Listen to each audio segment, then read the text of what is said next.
Life on probation, how to be successful if you're serving a probation sentence. In Indiana, one of the most common sentences to a criminal charge is being placed on a period of probation. Probation is a sentence given by a judge where they suspend a sentence. So if you were sentenced to hypothetically 1 year in jail, the judge would suspend all of that time and place you on probation for a period of 1 year. As long as you successfully complete probation, you don't have to worry about any of that backup time. But you would have all the suspended time hanging over your head while you're on probation. Now, how can you be successful on probation? Well, depending on your specific sentence, there may be terms, classes, things that you have to do while on probation. But the biggest thing for success is staying out of trouble. What I like to call probation is a glorified babysitter. They're going to be checking in on you to make sure you're working, trying to find a job, in school.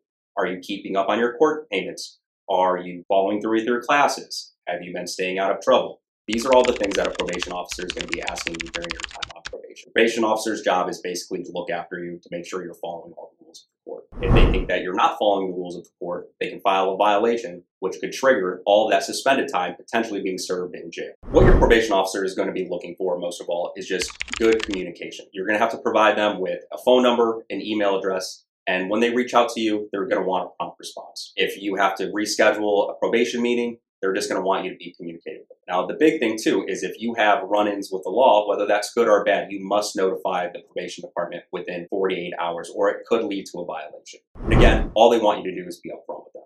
These people aren't here to be your friend, but the nicer you are to them, the easier they'll make your life while you are on probation. Now, there might be periods of time on probation where you'll go months without hearing from a probation officer. You may not see them. They may put you on some sort of plan where, hey, you come in once every other month, maybe it's phone reporting. And you might say, hey, look, this is getting easier. I'm really having no contact. It almost doesn't feel like I'm on probation at all. If that happens to you, it's a gift because you've been doing so well. But you have to remain vigilant in finishing out that period of probation. What they're trying to do is to see if they can give you a little extra leash to make sure that you're still can be trustworthy. What I've seen time and time again is people get to the end of their probation, they're almost done, and then they mess up because to them they felt like they were already off. But it's very important to stay out of trouble and continue to do what the court and your probation officer asks until that day comes when they successfully discharge you from probation. A lot of times, if you're violated while on probation, even if it doesn't require you or end up going back to jail, if you were to pick up another case in the future, a judge or a prosecutor may be less likely to put you on probation if you weren't successful in the past. So the most important thing is if you have questions, to ask your probation officer, to ask your defense attorney, ask before the issues arise so that way we can make sure that you successfully complete probation and get this matter behind you. If you're facing criminal charges or if you are on probation and have questions, please give us the Marc Lopez Law Firm phone call, 317-632-3642. And always remember, plead the fifth.